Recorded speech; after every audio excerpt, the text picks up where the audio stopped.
비시디아 안디옥에 가서 사도 바울이 회당에서 이렇게 전도하는 설교하는 내용을 어제 그리고 오늘 우리가 함께 말씀으로 접하고 있습니다. 오늘 32절부터 37절까지 있는 말씀에 보게 되면 사도 바울의 설교가 이어지고 있습니다. 어제 우리가 나누었던 말씀에서 사도 바울의 출애굽과 광야와 가나안 땅과 사사시대와 사무엘을 통하여 사울 왕과 다윗 왕을 세워나가고 그리고 다윗의 후손으로 예수 그리스도가 이 땅에 오셨고 그 예수 그리스도를 믿어야 된다라는 것을 말씀하셨고, 그리고 오늘 또 한번 예수 그리스도의 말씀을 전하고 있는 바울의 말씀을 듣게 되어집니다. 오늘 바울이 전하는 핵심적인 예수에 관한 말씀이 특별히 두 가지입니다. 하나는 뭐냐면 예수의 부활을 강력하게 말씀하고 있는 말씀을 우리들이 읽어보게 되어집니다.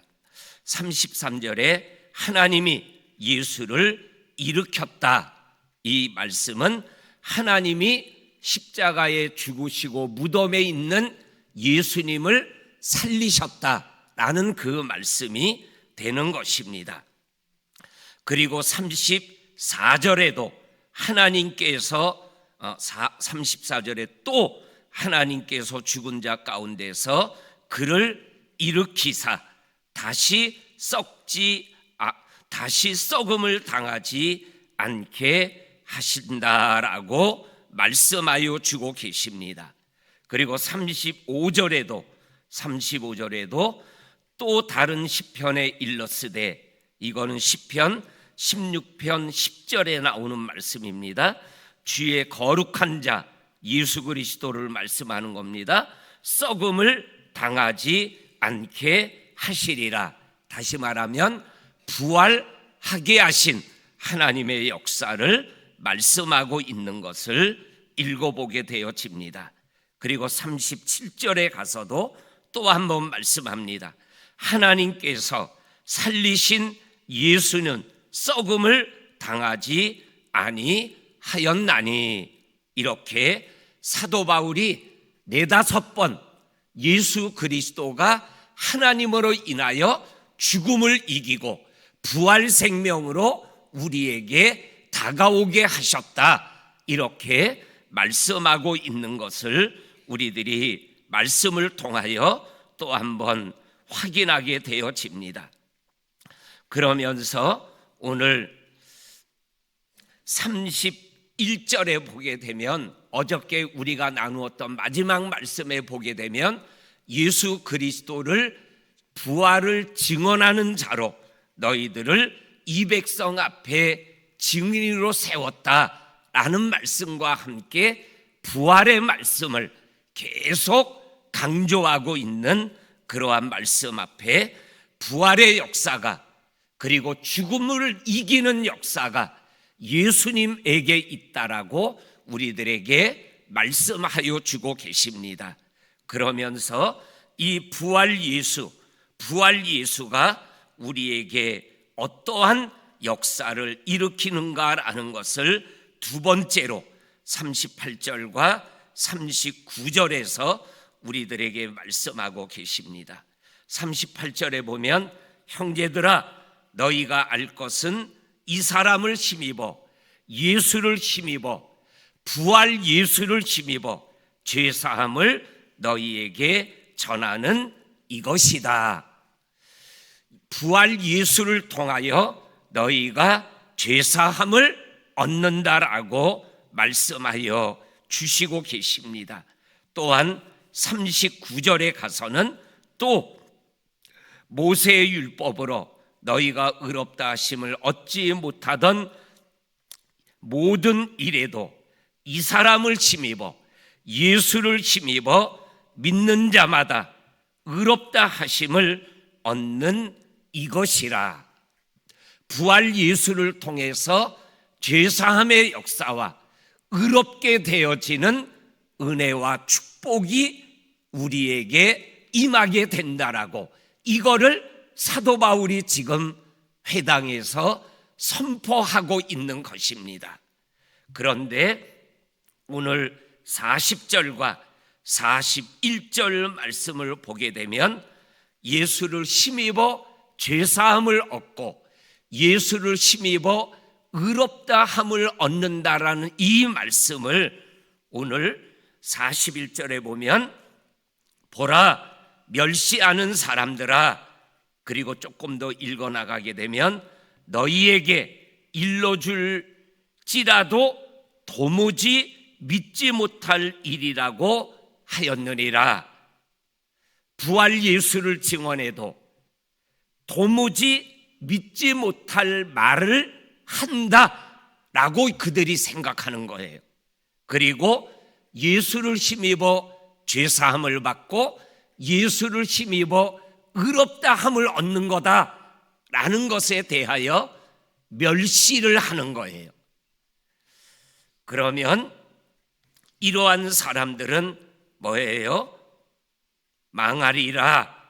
오늘 성경 41절 앞부분에 보라 멸시하는 자들아 너희는 놀라고 멸망하라 라는 선지자의 말씀이 너희에게 임하게 된다라고 말씀하여 주시고 계십니다. 그래서 41절까지 사도 바울의 설교가 끝났어요. 그랬더니 42절부터 52절까지는 이 설교에 대한 반응이 세 가지가 나와요. 세 가지로 반응이 나타나요. 첫째가 뭐냐면 이방인들이 반응하는 반응, 두 번째는 유대인들이 반응하는 반응, 그리고 세 번째로는 제자들이 반응하는 반응, 이렇게 세 가지가 나오는 것을 보게 되어집니다.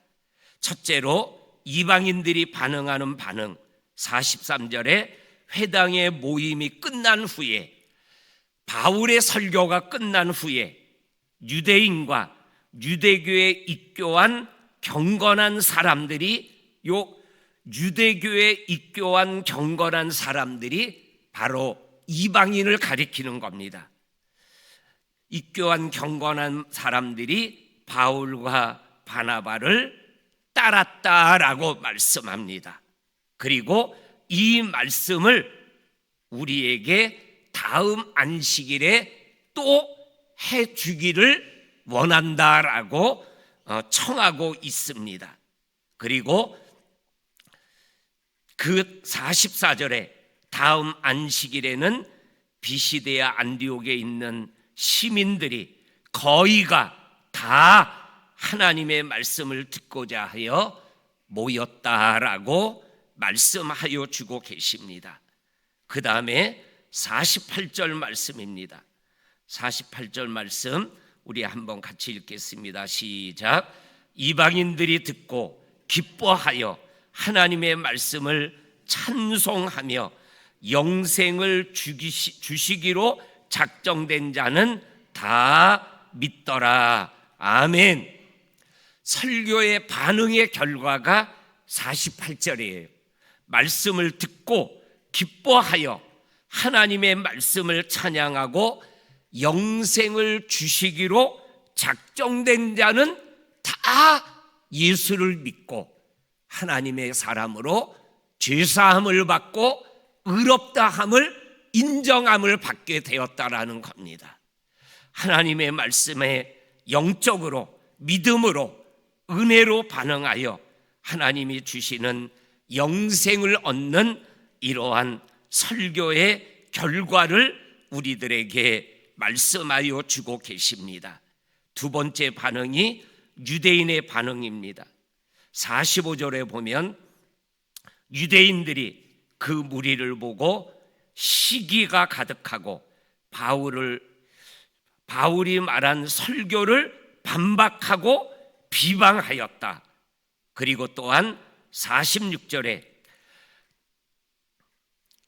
그들이 하나님의 말씀을 버렸다, 이렇게 말씀합니다.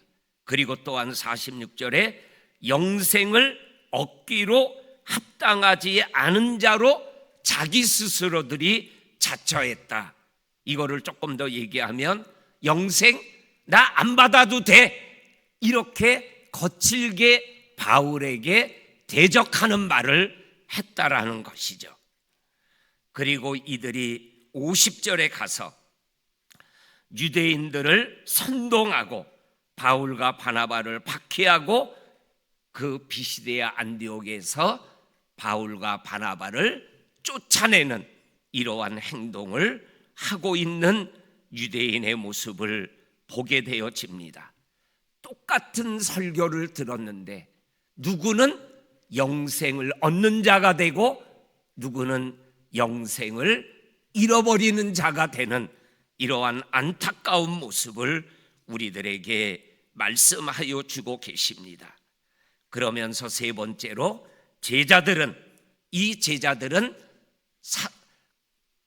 바울과 바나바의 일행을 얘기할 수도 있고 비시디아 안디옥에서 먼저 예수를 믿은 사람들을 의미할 수도 있습니다.